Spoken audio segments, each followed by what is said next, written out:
Hello नमस्कार दोस्तों, मैं नितिन वालिया। आज हम लोग बात करेंगे ईवीएस की पैडागोजी के बारे में, शिक्षण शास्त्र के बारे में। ये आज हमारी फुल डिटेल वाली वीडियो होगी जिसमें हम लोग पूरी अच्छी खासी थ्योरी को डिस्कस करेंगे। आज की क्लास हमारी बहुत ही महत्वपूर्ण होने वाली है, जो हमारे सीटेट एग्ज़ाम के लिए तो ज़रूरी है ही। और हाँ, देखो हमारा पेपर नज़दीक है तो आप लोग सीरियस होकर पढ़िए। अगर आप लोग हमसे जुड़ना चाहते हैं तो प्लीज़ हमारे चैनल को सब्सक्राइब करें, हमारी वीडियो को ज़्यादा से ज़्यादा फॉलो करें। हमारी प्लेलिस्ट में आपको एसएसटी की, साइंस की, ईवीएस की और ईवीएस पैडागोजी के क्वेश्चन और थ्योरी की वीडियो मिल जाएगी। आप लोग हमें देख सकते हैं या हमारी वीडियो को देख सकते हैं। तो सबसे पहले मैं बात करूं आपसे शिक्षण के बारे में। एक पॉइंट पूछे जाते हैं कि शिक्षण है क्या, है ना। तो टीचिंग क्या होती है? शिक्षण का अर्थ होता है सीखना या सीख देना, है ना। सीखना और सीख देना जो होता है, टीचिंग का अर्थ होता है हमारा। शिक्षण की निम्नलिखित विशेषताएं होती हैं, जैसे कि शिक्षण एक उद्देश्यपूर्ण प्रक्रिया है। देखो ध्यान रखेंगे, उद्देश्यपूर्ण प्रक्रिया है। शिक्षण एक हमारा बहुत ज़्यादा एग्जाम में पूछे जाते हैं। उसके बाद है कि शिक्षण औपचारिक जब हम लोग आपस में एक दूसरे के सामने बैठकर पढ़ाते हैं, सीख देते हैं, उसे हम लोग औपचारिक कहते हैं। और अनौपचारिक जो हो जाता है, जिसे हम लोग कहते हैं आज के टाइम में ऑनलाइन क्लासेस चल रही है, जैसे मैं अभी आपको पढ़ा रहा हूँ, तो वो हमारी अनौपचारिक प्रक्रिया होती है। तो शिक्षण दोनों तरीके से हो सकता है। उसके बाद है शिक्षण में विभिन्न कौशलों का समावेश है। विभिन्न कौशलों का समावेश होता है हमारा, अलग अलग स्किल्स जो है उसके अंदर हमारे शिक्षण के अंदर आती है। उसके बाद है हमारा कि शिक्षण कला और विज्ञान दोनों होती हैं, एक साइंस एंड आर्ट दोनों होती है हमारी शिक्षण जो टीचिंग होती है। उसके बाद नंबर नेक्स्ट हमारा पॉइंट है कि पर्यावरण शिक्षण का अर्थ क्या होता है। पर्यावरण शिक्षण का अर्थ ये, देखो थॉमसन के अनुसार पर्यावरण ही शिक्षण है, एनवायरनमेंट ही हम शिक्षण है, क्योंकि एनवायरनमेंट हमें सीख देता है, ठीक है। इसके अलावा शिक्षक का कार्य छात्र को उसके अनुसार बनाना होता है या अनुरूप बनाना होता है। देखो ध्यान रखेंगे, थॉमसन के अनुसार पर्यावरण ही शिक्षण है और शिक्षक का कार्य छात्रों को पर्यावरण के अनुसार बनाना होता है।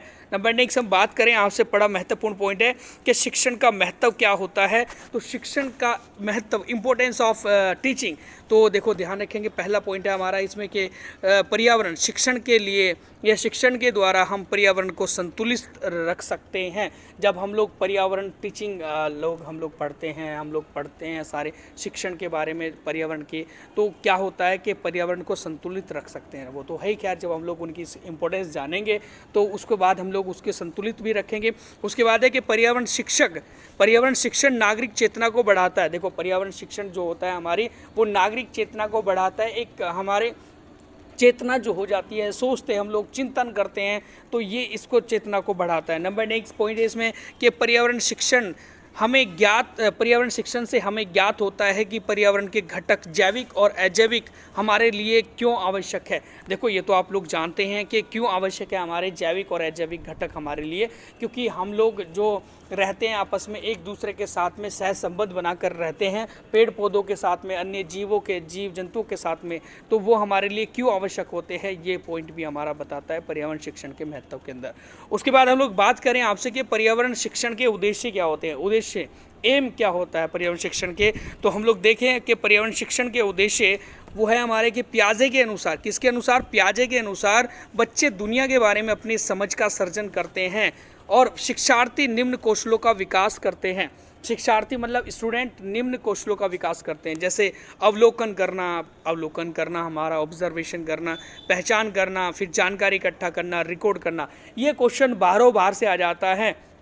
क्या आ जाता है बार से कि पहले जब हम लोग किसी वस्तु के बारे में लिखते हैं, रिकॉर्ड करते हैं, तो उसका पहला चरण क्या होता है? तो वो होता है अवलोकन करना, फिर पहचान करना, जानकारी इकट्ठा करना और रिकॉर्ड करना। देखो बड़ा ही महत्वपूर्ण पॉइंट है हमारे ये सारे के सारे। नंबर नेक्स्ट पॉइंट है हमारा कि नोट करके दिया गया हमने कि किसी कार्य को अच्छे से सीख लेते हैं तो वही कौशल कहलाता है, वही स्किल कहलाता है। मतलब किसी भी कार्य में हम लोग संपूर्ण एक हमारा प्रैक्टिस हो जाती है, हमें अभ्यास हो जाता है, वो हमारी स्किल कहलाती है। नंबर नेक्स्ट देखें हम लोग ज़रा, पॉइंट बड़ा ही महत्वपूर्ण है कि सीखने की प्रक्रिया को प्रभावित करने वाले कारक कौन कौन से होते हैं।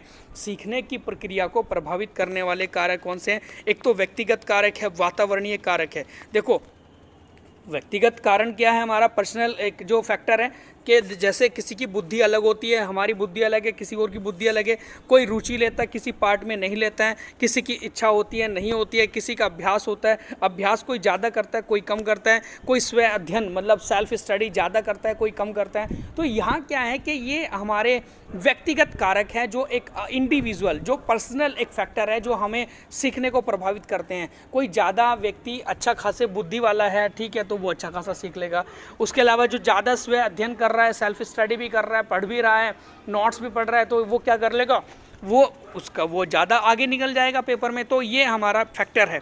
नंबर सेकंड फैक्टर हम देखें ज़रा कि वो है वातावरणीय कारक। वातावरणीय कारक मतलब जो एनवायरमेंटल फैक्टर होता है सीखने की प्रक्रिया को प्रभावित करता है, उसमें हमारा परिवार तो आता ही है। देखो परिवार, किसी का परिवार ऐसा है कि जो कामकाज में लगा रहा है बच्चों को, किसी का परिवार है ज़्यादा फोकस स्टडी पर दे रहा है, तो ये एक परिवार भी महत्व रखता है। फिर विद्यालय भी महत्व रखता है। विद्यालय क्यों रखेगा भाई, क्योंकि विद्यालय के माध्यम से ही तो क्या होता है कि अगर विद्यालय में अच्छी पढ़ाई हो रही है तो बच्चा अच्छे तरीके से सीख लेगा, अच्छा डिसिप्लिन होगा विद्यालय के अंदर, तो बच्चा बहुत बेहतर तरीके से अनुशासन में रहकर सीखेगा, तो विद्यालय भी हो गया। फिर समाज का कारण भी हो गया। समाज जो होता आता है, जिस समाज में हम लोग रहते हैं उस समाज का भी तो असर हमारे ऊपर पड़ता है ना सीखने में।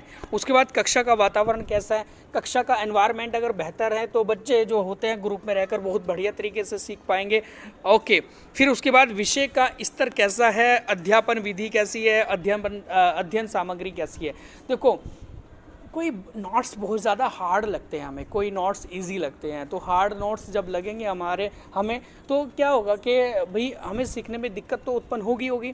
और अगर हार्ड नोट्स नहीं है, इजी है, सिंपल तरीके से, जैसे आज की वीडियो में हमने आपको जो समझा रहे हैं वो बहुत ही सरल नोट्स हैं, बहुत ही सरल तरीके से इसको समझा रहे हैं, एक्सप्लेन कर रहे हैं, तो एक हमारे लिए दिमाग में हमारे बैठ जाएगी आसानी से। तो ये भी एक क्या है, एक वातावरणीय कारक होता है जो सीखने को प्रभावित करता है। अगर हम लोगों को अच्छी तरीके से कोई पढ़ा रहा है, अध्यापन सामग्री हमारी अच्छी है, तो हम लोग अच्छा सीख पाएंगे।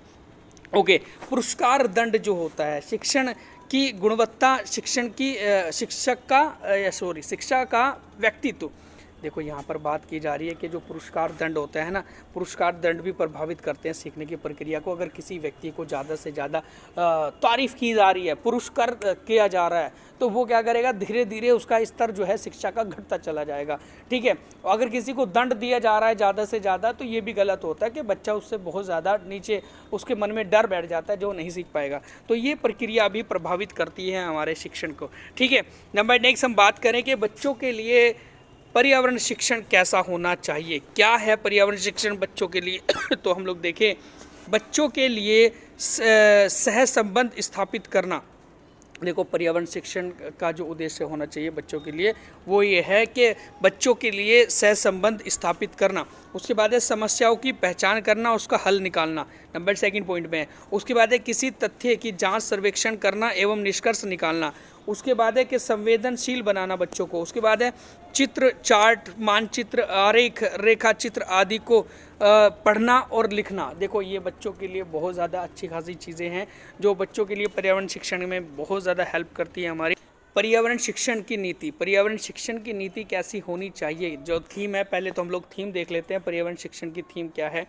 तो पर्यावरण शिक्षण की थीम हमें ये कह रही है कि पर्यावरण अध्ययन के अंतर्गत हम लोग विज्ञान, सामाजिक विज्ञान से जुड़ी अवधारणाओं को और उनके मुद्दों को अलग अलग नए होकर समेकित नज़र से देखते हैं। कहने का तात्पर्य ये है कि हमारी विषय वस्तु कैसी होनी चाहिए ईवीएस की, तो ईवीएस की विषय वस्तु ऐसी होनी चाहिए जिसके अंदर हम लोग विज्ञान, सामाजिक विज्ञान और पर्यावरण के मुद्दे जो होते हैं उनको हम लोग एक ही इकट्ठा करके समेकित करके पढ़ें, एक ही नज़र से उनको देखें।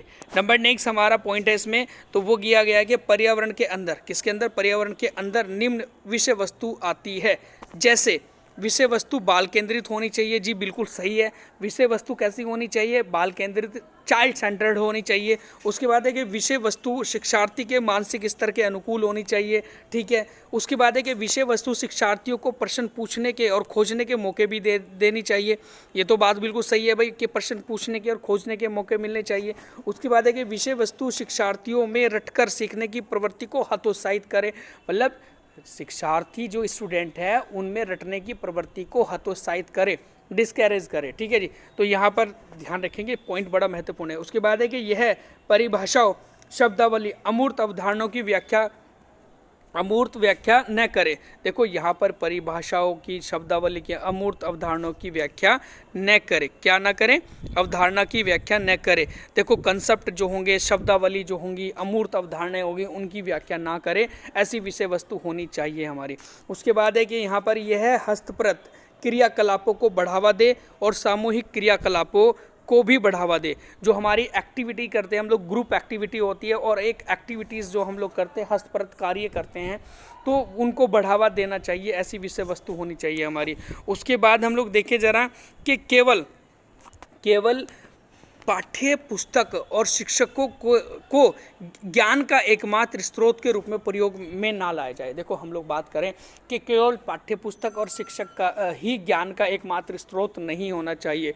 उसके अलावा कुछ बाहर का वातावरण, समाज, परिवार, समाचार पत्र, न्यूज़ इत्यादि, ये सारे के सारे भी उसके सीखने में बहुत ज़्यादा हेल्प करती हैं। उसके बाद है कि शिक्षार्थी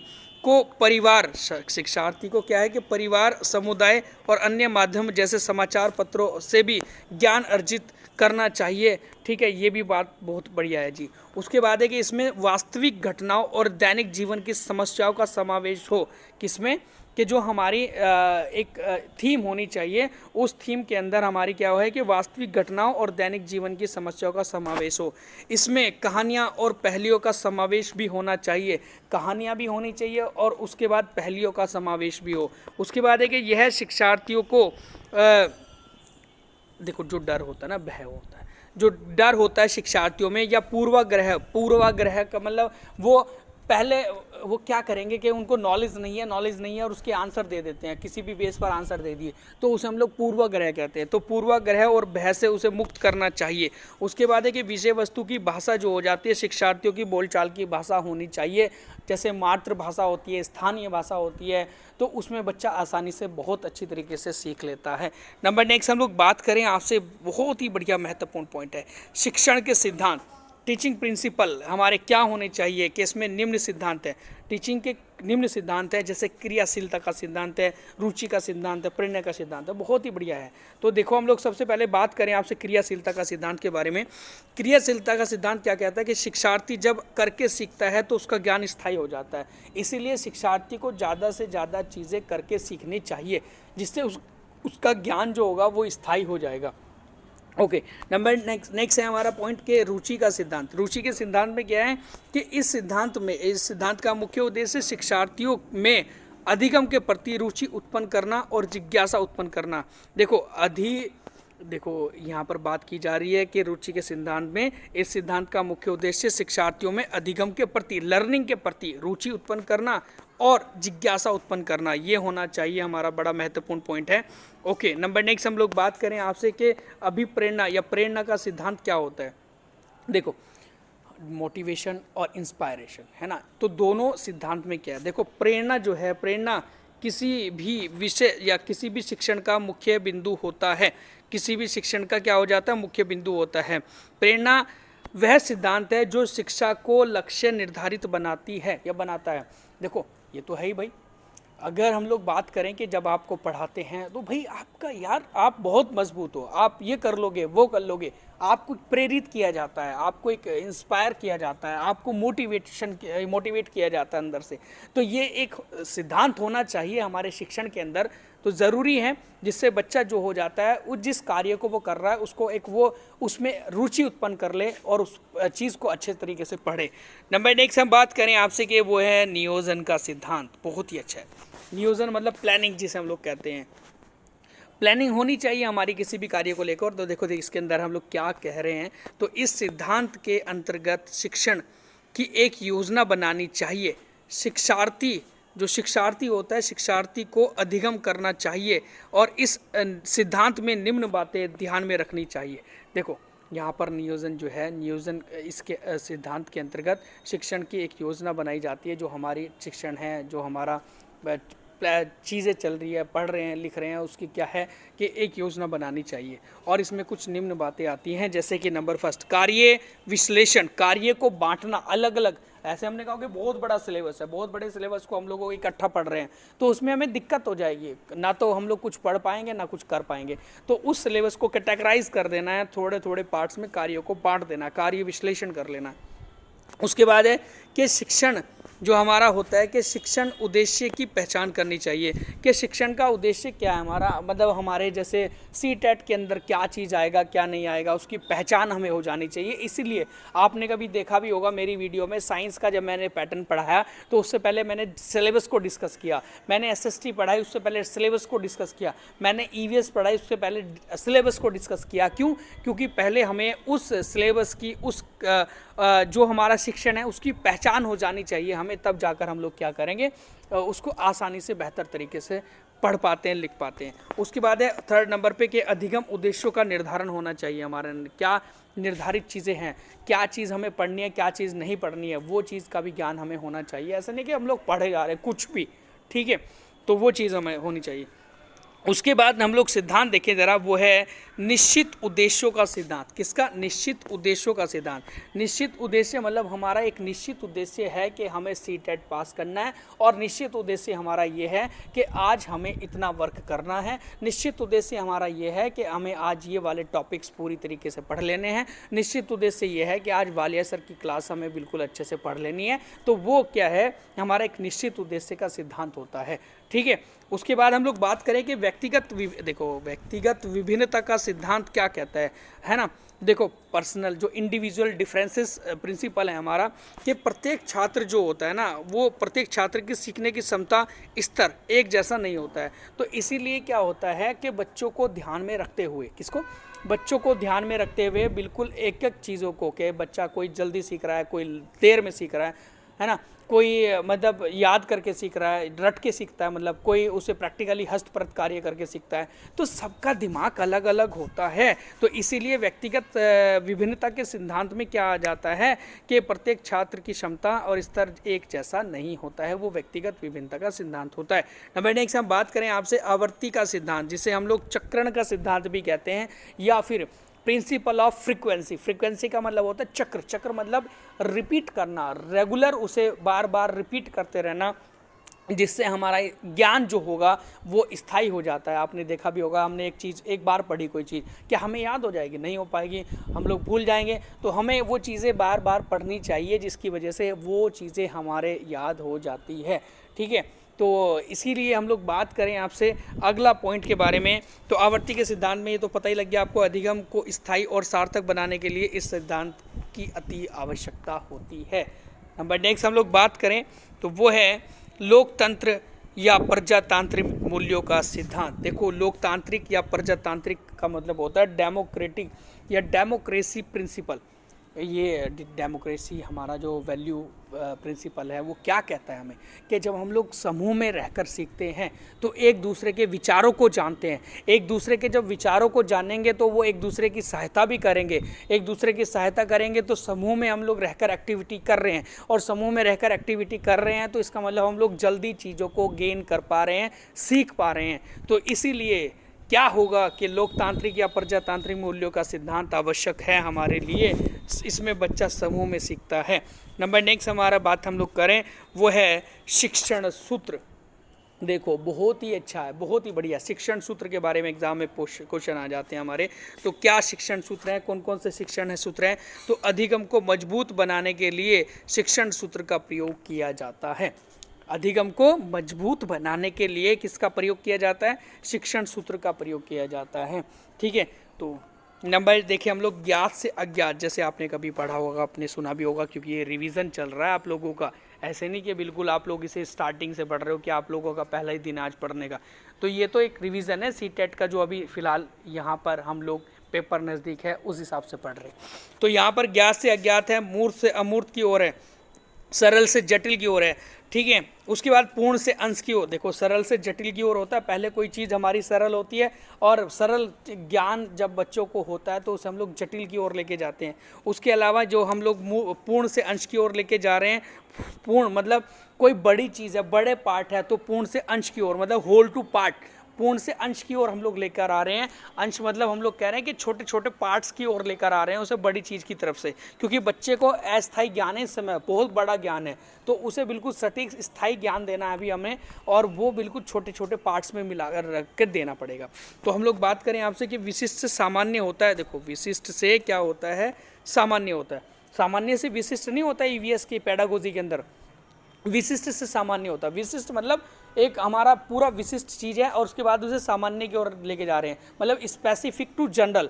देखो स्पेसिफिक टू जनरल हम लोग बात करें कि सामान्यकरण तब किया जाता है किसी भी चीज़ का जब हमें चीज़ें आ रही हो, हमें पता हो उन चीज़ों का, तो हम लोग कहते हैं ना कि यार सामान्य चीज़ है। सामान्य चीज़ क्या है कि जो हमें पता लग चुकी है, और विशिष्ट चीज़ वो है जो हमें नहीं पता अभी फ़िलहाल, हार्ड लग रही है हमें, तो उस विशिष्ट से सामान्य की ओर लेकर आते हैं ईवीएस पर्यावरण के अंदर। क्यों? क्योंकि ईवीएस पर्यावरण एक साइंस और एक एसएसटी का निचोड़ है, तो साइंस जो है विशिष्ट चीज़ है और उसे सामान्यकरण करना पड़ता है उसे हमें। नंबर नेक्स्ट हम बात करें आपसे वो है विश्लेषण से संश्लेषण की ओर। ठीक है, विश्लेषण से संश्लेषण की ओर। विश्लेषण का मतलब होता है विश्लेषण करना, कैटेगराइज करना, और संश्लेषण का मतलब होता है जोड़ना। ठीक है, तो विश्लेषण से संश्लेषण की ओर लाते हैं हम लोग चीज़ों को। जैसे जंगल की व्याख्या कई भाग में तोड़ना और फिर उन्हें जोड़ना। जैसे जंगल की व्याख्या करते हुए उन्हें कई भागों में क्या करना, उन्हें कई भागों में तोड़ना और फिर उन्हें जोड़ देना। उसके बाद अनुभव से तर्क होता है। देखो अनुभव से तर्क कैसे होता है कि जब कोई बच्चा होता है और उस बच्चे का जो बचपन में उसने कोई चीज़ करी है, जैसे माता पिता ने जब उनको चोट लग गई थी बच्चे का, तो उसके फिर हल्दी लगा दी थी, किसी के दांत में दर्द हो रहा तो लौंग लगा दी थी, उसके दांत में जो है लौंग रख दी थी, या फिर हमने कहा कि भाई कोई पेट में दर्द हो रहा है तो गुनगुना पानी पी लिया, जो खाने का सोडा होता है उसको ले खाने के सोडे साथ। तो ये क्या है कि ये हमारे अनुभव थे जो बचपन में हमने करे। फिर तर्क क्या होता है, जब टीचर ने पूछा कि भाई क्या होगा यदि आपको कोई अचानक चोट लग जाए, तो फिर वो अपना तर्क दोगे कि भाई हम लोग इस पर तेल और हल्दी का लेप लगा लेंगे तो सही हो जाएगा। क्या होगा जब दांतों में दर्द होगा, तो किसी बच्चे ने बोला कि हम लोग इस पर क्या कर लेंगे, लौंग जो होती है लौंग को अपनी जाड़ में रख लेंगे, ऐसे करके।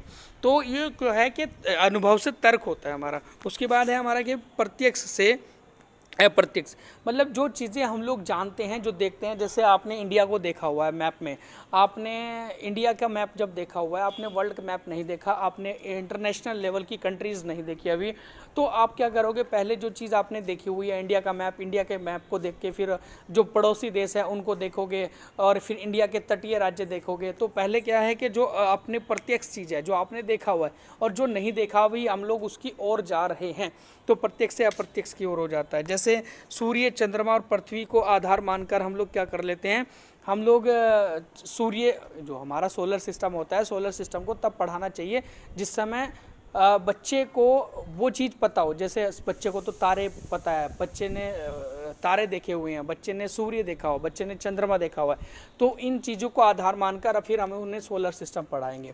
उसके बाद है कि अनिश्चित से निश्चित की ओर हो जाता है, मतलब बच्चे को प्रारंभिक ज्ञान जो हो जाता है या होता है वो अनिश्चित होता है, और अनिश्चित ज्ञान जो हो जाता है उसे हम लोग ज्ञान को निश्चित की ओर लेकर जा रहे हैं। तो ये हमारे कुछ शिक्षण सूत्र हैं, बहुत ही ज़्यादा एग्जाम में मायने करते हैं हमारे लिए। तो नंबर नेक्स्ट हम बात करें आपसे पॉइंट की, वो है पर्यावरण शिक्षण की विधियाँ। पर्यावरण शिक्षण की विधियाँ क्या होगी क्या नहीं होगी। देखो ध्यान रखेंगे हम लोग पर्यावरण शिक्षण की विधियों में कि सबसे पहला पॉइंट है कि शिक्षार्थी क्या मतलब, हम लोग ये कह रहे हैं कि शिक्षार्थी जो है, शिक्षार्थी में आलोचनात्मक चिंतन, समस्या समाधान के लिए क्षमता का विकास करती है। देखो पर्यावरण शिक्षण की विधियाँ क्या करती है कि शिक्षार्थी में आलोचनात्मक है ना चिंतन जो हो जाता है हमारा, एक दूसरे में आलोचना करना, गलत को गलत ठहराना, सही को सही कहना, तो आलोचनात्मक चिंतन तथा समस्या समाधान के लिए क्षमता का विकास करती है शिक्षण विधि हमारे लिए। नंबर नेक्स्ट पॉइंट है इसमें हमारा कि ये विधियाँ शिक्षार्थी के व्यक्तिगत का पोषण करती है। व्यक्तिगत पोषण मतलब एक पर्सनल इंडिविजुअल हमारा पोषण करती है, क्योंकि जब हम लोग शिक्षण विधि के अंदर हम लोग मेथड को अपनाते हैं और इन मेथड के अकॉर्डिंग काम करते हैं, तो हम लोग एक प्रत्येक बच्चा जो हो जाता है उसको एक पूरी तरीके से टीचिंग मतलब एक शिक्षा का पोषण मिलता है। नंबर नेक्स्ट हम बात करें इसमें नंबर 3 पर है कि शिक्षार्थियों को करके सीखने का मौका मिलता है ना। जिस समय शिक्षण विधि को अपनाते हैं तो उसमें शिक्षार्थी को करके सीखने का मौका मिलता है। उसके बाद एक शिक्षार्थी को खोज करने के लिए पर्याप्त स्थान मिलता है, या फिर ये शिक्षण विधियाँ जो हो जाती है इसके अंतर्गत हमें क्या हो जाता है कि शिक्षार्थी को खोज करने के लिए पर्याप्त स्थान भी मिल जाते हैं। जैसे कहीं हम लोग बाहर जाएंगे, कोई प्रैक्टिकली काम कर रहे हैं तो पर्याप्त स्थान मिलता है। उसके बाद है कि शिक्षार्थियों को प्रत्यक्ष हस्तप्रस्त अनुभव कराती है। शिक्षण विधियाँ जो हो जाती है वो शिक्षार्थियों को प्रत्यक्ष हस्तप्रस्त अनुभव कराती है। जो उसके बाद नेक्स्ट है हमारा कि शिक्षार्थी की सृजनात्मक का विकास होता है। सृजनात्मक विकास होता है शिक्षार्थी की किसकी वजह से? देखो ध्यान रखेंगे कि जिस समय बात आ जाती है पर्यावरण शिक्षण विधि जो हमारे लिए क्यों आवश्यक होती है, क्योंकि शिक्षार्थी की सृजनात्मक का विकास करती है। एक क्रिएटिविटी जो हमारे एक सोच होती है या क्रिएटिविटी हमारी जो स्किल होती है उसका विकास करती है। नंबर नेक्स्ट है इसमें पॉइंट हमारा कि ये विधियाँ बच्चों को स्वयं करके या स्वयं सीखने योग्य बनाती है। स्वयं सीखने योग्य बनाती है विधि कौन सी? हमारी पर्यावरण शिक्षण की विधियाँ। ओके, नंबर नेक्स्ट हमारा पॉइंट है, देखिए हम लोग ज़रा के बच्चों को सबसे पहले सीखने के तरीकों पर पहले अध्ययन। देखो बच्चों के यहाँ पर बच्चों के सबसे पहले सीखने के तरीकों पर अध्ययन करने वाले जो वैज्ञानिक थे वो कौन थे? एक तो जीन पियाजे थे और वाइगोत्स्की थे। तो वाइगोत्स्की ने और जीन पियाजे ने बच्चे के सीखने के ऊपर पहली बार अध्ययन किया था। ये करके भी क्वेश्चन आ जाता है, नोट कर लेना, दिमाग में बिठा लेना इसको, है ना। उसके बाद है कि हमारा कि पर्यावरण शिक्षण की विधियाँ निम्न है। पर्यावरण शिक्षण की जो विधि हम लोग पढ़ रहे थे जिसकी वजह से बच्चों के अंदर एक सृजनात्मक का विकास हो रहा है, बच्चों के अंदर स्वयं सीखने का मौका मिल रहा है, तो वो पर्यावरण शिक्षण की विधियाँ कौन कौन सी है? तो कौन कौन सी विधि हैं? तो सबसे पहले हम लोग देखें भाई, एक तो है किंडरगार्टन विधि। किंडरगार्टन विधि में क्या है, इसके जनक कौन है? फ्रोबेल है। एग्जाम में क्वेश्चन आ जाता है साफ बिल्कुल, चाहे वो आप हिंदी की पेडागोजी पढ़ रहे हो, चाहे साइकोलॉजी सीडीपी के पढ़ रहे हो, चाहे आप लोग संस्कृत की पढ़ रहे हो, तो वहाँ क्वेश्चन आ जाता है कि किंडरगार्टन विधि के प्रेरणादायक या वो जो फाउंडर थे या फिर जनक कहलाते हैं, तो वो किसे कहा जाता है? फ्रोबेल को कहा जाता है। नंबर नेक्स्ट हम लोग देखें ज़रा इसमें, तो किंडरगार्टन जो है इसमें बच्चा जो है वो खेल और आनंद में किस में खेल और आनंद में और स्वतंत्रता का वातावरण महसूस करता है। देखो जो किंडरगार्टन विधि होती है ये एक प्रकार की वो विधि होती है जिसमें बच्चा प्ले स्कूल की तरह, मतलब जैसे प्ले स्कूल होते हैं ना, वो पूरे किंडरगार्टन विधि पर आधारित है। प्ले स्कूल, और प्ले स्कूल के अंदर क्या होता है कि बच्चा खेल और आनंद में और स्वतंत्रता का वातावरण महसूस करता है ना। इसमें बच्चा स्वयं क्रिया के द्वारा सीखता है।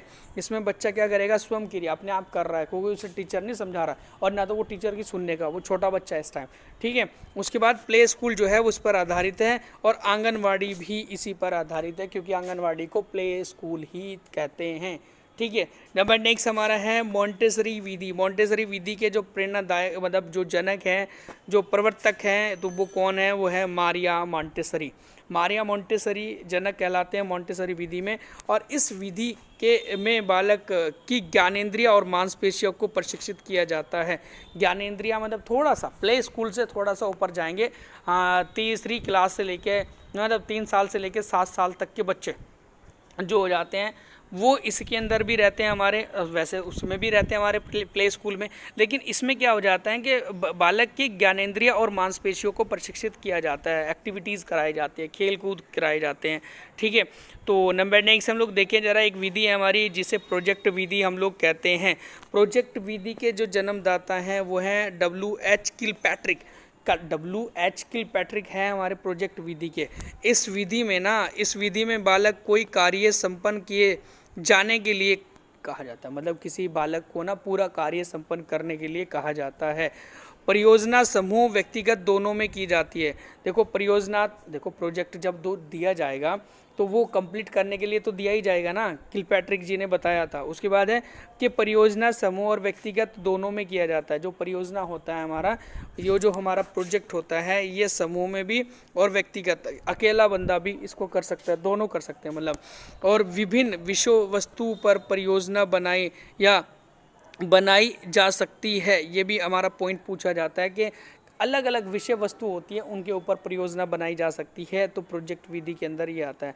जैसे कि व्यंजन, विभिन्न क्षेत्रों के व्यंजन, विभिन्न क्षेत्रों की कला, आवास, यातायात के साधनों पर, फसलों पर, पहनावे पर, मिट्टी पर, ऐतिहासिक जो कलाएं होती हैं, भाषाएं होती हैं, उन सब के ऊपर परियोजनाएं बनाई जा सकती है। नंबर नेक्स्ट हम लोग देखेंगे अन्वेषण विधि है हमारी। और अन्वेषण विधि किसके द्वारा दी गई थी? देखो आर्मस्ट्रॉन्ग के द्वारा दी गई थी। देखो अन्वेषण विधि एक प्रकार की खोज विधि कैसे, जिसे ह्यूरिस्टिक विधि कहते हैं हम लोग, ह्यूरिस्टिक मेथड कहते हैं। तो ह्यूरिस्टिक मेथड किसने दिया था? वो दिया था आर्मस्ट्रॉन्ग ने। ठीक है, इस विधि जो है, यह विधि जो है वो स्वयं करके सीखने, क्योंकि जब हम लोग खोज पड़ताल करते हैं तो अपने आप स्वयं ही तो सीख रहे हैं ना, स्वयं ही तो कर रहे हैं ना सारे काम को। तो यह विधि जो है स्वयं करके सीखने पर आधारित है। इस विधि में शिक्षार्थी वैज्ञानिक प्रवृत्ति का विकास होता है। शिक्षार्थी के अंदर वैज्ञानिक प्रवृत्ति का विकास होता है। इस विधि में शिक्षक मार्गदर्शक होता है। केवल मार्गदर्शक ही तो होता है, बच्चा तो अपने आप करके सीख रहा है ना, क्योंकि वो तो खोज कर रहा है, वो ह्यूरिस्टिक एक चीज़ों को यूज़ कर रहा है, मतलब मेथड को प्रयोग में ला रहा है अपने अंदर। ठीक है, तो उसके बाद है कि इस विधि में बच्चा आत्मविश्वासी या आत्मचिंतन बनता है। आत्मविश्वासी एक सेल्फ कॉन्फिडेंट होता है। जिस समय वो करके सीखेगा तो उसको आत्मविश्वासी होगा, आत्मचिंतन होगा, क्योंकि वो सोचेगा यार ये पहिया मैंने तोड़ दिया किसी गाड़ी का, ये कैसे जुड़ेगा दोबारा से, फिर वो है ना। तो इस तरीके से उसके बाद है कि जैसे इस विधि में क्या चलता है, क्या डूबता है, हवा की गति कैसी है, चीज़ें ठंडी गर्म कैसे होती है, शीशा धुंधला क्यों होता है, परछाई क्यों बनती है, इन सारी बातों को बच्चा सोचता है और उनके ऊपर काम करने की कोशिश करता है। उसके बाद है हमारा भ्रमण विधि। भ्रमण विधि जो है हमारे, तो वो देखो भ्रमण विधि के कोई प्रेरणादायक तो है नहीं, क्या जनक है, लेकिन भ्रमण विधि एक बहुत ही अच्छी है ईवीएस पर्यावरण पेडागोजी के अंदर। तो इस विधि में ना शिक्षार्थी भ्रमण करके ज्ञान अर्जित करता है। यह विधि कक्षा अधिगम को वास्तविक जीवन से जोड़ती है। क्यों? क्योंकि जिस समय कक्षा के अंदर हम लोग अधिगम कर रहे थे और उसके बाद जब हम लोग कहीं बाहर भ्रमण करने के लिए गए तो उसमें क्या हो जाता है कि वो बच्चा बाहर जो वास्तविक जीवन से जोड़ेगा और उसके बाद उसे जो ज्ञान अर्जित होगा वो बहुत ही अच्छा, एक हम कह सकते हैं वास्तविक ज्ञान और स्थायी ज्ञान अर्जित होगा। उसके बाद है कि प्रत्यक्ष अनुभव उपलब्ध कराती है यह विधि, क्योंकि इस विधि के द्वारा शिक्षार्थी या विद्यार्थी प्रकृति के प्रति आकर्षित होते हैं। ठीक है, उसके बाद है कि इस विधि में विषय वस्तु का ध्यान से अवलोकन करना होता है। जो भी विषय वस्तु होगी उसे हम लोग ध्यान से अवलोकित करेंगे। भ्रमण पर जाते समय निम्न बातों का ध्यान भी रखना चाहिए। हमें ये क्वेश्चन पूछा जाता है, तो वो कौन सी बातें हैं जिनका ध्यान रखना चाहिए? कि शिक्षार्थी अपना पूरा बस्ता लेकर नहीं जाना चाहिए शिक्षार्थी को। उसके बाद है शिक्षार्थी को अपने साथ ड्राइंग बुक, नोटबुक अपने साथ लेकर जानी चाहिए, ये सही है। उसके बाद अगर चिड़ियाघर में जा रहे हो तो कदापि भोजन नहीं लेके जाना चाहिए, ये पॉइंट बड़ा अच्छा है। उसके बाद है कि भ्रमण पर जाने से पहले किए गए क्रियाकलापों के बारे में शिक्षक और शिक्षार्थी के बीच में वार्तालाप होनी चाहिए, ये भी बात बहुत सही है कि जब हम लोग किसी भी भ्रमण पर स्थल पर जा रहे हैं तो उससे पहले उस स्थल की उसकी चर्चा जो होगी वो शिक्षक और शिक्षार्थी के बीच में हो जानी चाहिए। उसके बाद है प्रश्नोत्तर विधि। हम लोग देखें ज़रा प्रश्नोत्तर विधि क्या कह रही है हमें। तो प्रश्नोत्तर विधि जिसे हम लोग क्वेश्चन आंसर मेथड हम लोग कह रहे हैं, इस विधि में प्रश्न पूछकर पाठ का ज्ञान कराया जाता है। जैसे हम लोग क्लास में जाते हैं, हाँ भाई भारत का सबसे बड़ा एक रेलवे ब्रिज कौन सा है, जैसे हम लोग रेलवे ब्रिज या भारत के सभी पुलों के बारे में या ब्रिज के बारे में पढ़ा रहे हैं, तो उससे पहले मैंने क्वेश्चन कर लिया जाते सर कि हाँ भाई भारत के अंदर सबसे बड़ा रेलवे ब्रिज कौन सा है। तो ऐसे करके क्वेश्चनों की शुरुआत से हम लोग पाठ स्टार्ट करते हैं, लेसन को स्टार्ट करते हैं। तो नंबर नेक्स्ट है, इस विधि में शिक्षक और शिक्षार्थी दोनों प्रश्न पूछते हैं, शिक्षक भी कर रहा है और शिक्षार्थी भी कर रहा है, तो यहाँ पर ये विधि बहुत अच्छी है। खैर उसके बाद है कि पर्यावरण अध्ययन तभी सार्थक होता है जब ज़्यादा से ज़्यादा प्रश्न पूछे जाते हैं। भाई ये तो बात सही है कि पर्यावरण अध्ययन तभी सार्थक होता है, तभी हमारा मीनिंगफुल होता है जब ज़्यादा से ज़्यादा प्रश्न पूछे जाएंगे और हमें उनके अर्थ पता हो जाएंगे। फिर उसके बाद है कि प्रश्न शिक्षार्थी में उत्सुकता और रुचि जगाते हैं। उसके बाद है हमारा कि प्रश्नों से विद्यार्थियों का चिंतन उद्दीपन होता है। जिस समय भाई प्रश्न पूछा जाता है उनके रोंगटे खड़े हो जाते हैं, दिमाग तेज हो जाता है ना। ओके, फिर उसके बाद है कि प्रश्न पूछने से अभिप्रेरित शिक्षण का संकेत मिलता है। अभिप्रेरित शिक्षण का संकेत मिलता है हमें जिस समय हम लोग प्रश्न पूछते हैं तो, ठीक है। ओके, तो नंबर नेक्स्ट हम लोग देखें ज़रा क्या है पॉइंट हमारा, वो है कहानी विधि। कहानी विधि क्या है, कैसी होनी चाहिए, बहुत ही बढ़िया महत्वपूर्ण है कि कहानी विधि में क्या होना चाहिए कि पर्यावरण शिक्षण के मेथड में यह विधि बहुत ज़्यादा उपयोगी है, आवश्यक है। क्यों? क्योंकि इस विधि के द्वारा कोई भी ज्ञान शिक्षार्थी को आसानी से दिया जा सकता है। कोई भी ज्ञान हो, कितना भी हार्ड ज्ञान हो, कोई भी साइंस का टॉपिक हो, कोई भी हमारा किसी भी प्रकार का टॉपिक हो, जब वो कहानी के तौर पर दिया गया है, पाठ को कहानी के तौर पर समझाया गया है, तो वो बच्चा बहुत आसानी से उस चीज़ को सीख लेगा। ओके, इस विधि के द्वारा बच्चों में ज्ञान प्राप्ति के साथ साथ मनोरंजन भी हो जाता है। बच्चों में ज्ञान प्राप्ति के साथ साथ क्या हो जाएगा, मनोरंजन भी हो जाता है। उसके बाद है यहाँ पर पॉइंट दिया गया कि प्रश्न बनाने के चरण कौन कौन से होने चाहिए, कौन कौन से हैं प्रश्न बनाने के चरण। देखो क्वेश्चन आ जाता है एग्जाम में प्रश्न बनाने के चरण को लेकर कि एक संतुलित प्रश्न पत्र बनाने के लिए निम्न चरण होते हैं। जैसे पहले रूपरेखा तैयार की जाती है, पूरा का पूरा हम लोग जैसा पेपर पर कोई चीज़ क्वेश्चनों को या प्रश्नों को लिख रहे हैं तो उससे पहले रूपरेखा तैयार की जाती है, डिज़ाइन तैयार किया जाता है किस डिज़ाइन में हमें प्रश्नों को लेना है। उसके बाद ब्लूप्रिंट तैयार किया जाता है, मतलब कहाँ कहाँ से कौन कौन से प्रश्न हमें लेने हैं, तो वो कौन सी किताब में हैं, कौन से नोटबुक में हैं, तो वो प्रश्न हमें कहाँ से लेने हैं, वो ब्लूप्रिंट हमारा तैयार किया जाता है। उसके बाद है फिर उसमें प्रश्न लिखे जाते हैं, हम लोग जब पेपर पे प्रश्न लिखते हैं उसके बाद प्रश्नों का संपादन किया जाता है, उनको हम लोग पढ़ते हैं, देखते हैं अच्छे तरीके से जो हमने लिखा है, और उसके बाद उन्हीं पढ़ने के और लिखने के आधार पर ही प्रश्नों के अंक निर्धारित किए जाते हैं।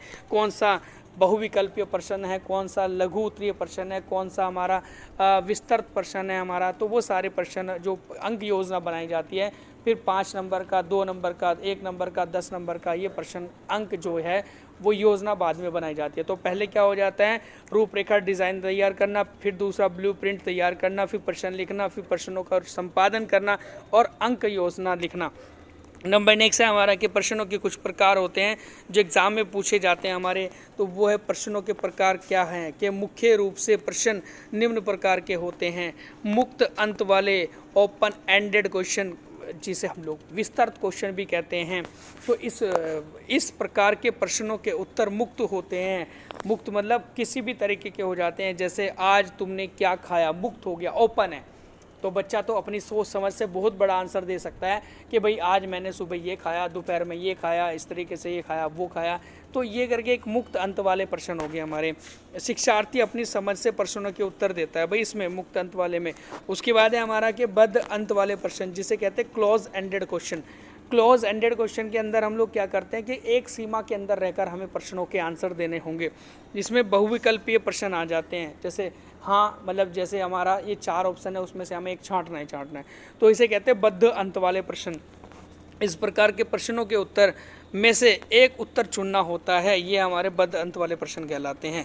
नंबर नेक्स्ट हमारा कि तथ्यात्मक प्रश्न हमने कभी पढ़े होंगे, सुने होंगे, जिसमें तथ्य होते हैं, फैक्ट होते हैं, फैक्ट वाइज क्वेश्चन जिसे हम लोग कहते हैं। तो ये तथ्यात्मक आधारित प्रश्न जो हैं जिनके उत्तर सही या गलत, जैसे सौरमंडल का सबसे छोटा ग्रह कौन सा है, तो सौरमंडल का सबसे छोटा ग्रह क्या है, वो है मरकरी, बुध ग्रह। तो ये तथ्य है, तथ्य है इसके पीछे, फैक्ट है ना कि भाई सबसे छोटा कौन सा ग्रह। उसके बाद है हमारे बड़ा अच्छा पॉइंट है, वो है अभिसारी। अभिसारी प्रश्नों को लेकर, अभिसारी का मतलब हमारा हो जाता है, देखो एक होता है कन्वर्जेंट क्वेश्चन और एक होता है डाइवर्जेंट क्वेश्चन। जो कन्वर्जेंट क्वेश्चन है, जो बड़ा फैलाव जो है और उस बड़े फैलाव को हमें छोटे की तरफ लेकर आना है, एक छोटी सी पॉइंट पर लेकर आना है, उसे हम लोग क्या कहते हैं, अभिसारी प्रश्न कहते हैं, कन्वर्जेंट क्वेश्चन कहते हैं। ये कारण बताओ वाले प्रश्न होते हैं। पहली बात तो ये है कि कारण बताओ वाले प्रश्न ही हमारे चले जाएंगे अपसारी में, और कारण बताओ वाले ही चले जाएंगे अभिसारी में। लेकिन अभिसारी का हमारा जो फैक्ट है ना, उसे हम लोग किसी छोटे से एक बिंदु पर लेकर आ रहे हैं, और अपसारी जो हो जाता है उसे फैलाव वाले प्रश्नों को हम लोग देखते हैं कि फैलाव वाले प्रश्नों के रूप में देखते हैं। तो अभिसारी प्रश्न जिसे कन्वर्जेंट कह रहे हैं कि ये कारण बताओ वाले प्रश्न होते हैं, परंतु इनका उत्तर एक सीमा के अंदर होता है। जैसे दिन रात क्यों होते हैं, दिन रात क्यों होते हैं एक कारण है, क्या कारण है दिन रात होने का? तो आप क्या कहोगे कि दिन रात होने का कारण ये है कि हमारा कि पृथ्वी जब अपने एक्सिस पर घूमती है, रोटेट करती है, तो वो हमारे दिन रात होते हैं। तो कारण बताओ वाले प्रश्न है और एक छोटी सी लाइन में इसका आंसर हमने दे दिया। नंबर नेक्स्ट हमारा पॉइंट है इसमें कि मूल्यांकन वाले प्रश्न, मूल्यांकन जिसमें हम लोग इवैल्यूएशन करते हैं, मूल्यांकन करते हैं, तो मूल्यांकन वाले प्रश्न कैसे होते हैं हमारे कि ये प्रश्न दो वस्तुओं के बीच में तुलना करते हैं। भाई जैसे मूल्यांकन हम लोग करते हैं कि भाई इसको ज़्यादा पॉइंट मिल रहे हैं, इसको कम मिल रहे हैं, ये अच्छी है, ये बुरी है, ये सही है, ये गलत है। तो यहाँ पर क्या है कि मूल्यांकन जो है हमारा, मूल्यांकन वाले प्रश्नों में दो वस्तुओं के बीच में तुलना की जाती है। जैसे पारंपरिक और गैर पारंपरिक ऊर्जा के स्रोत कौन से होते हैं?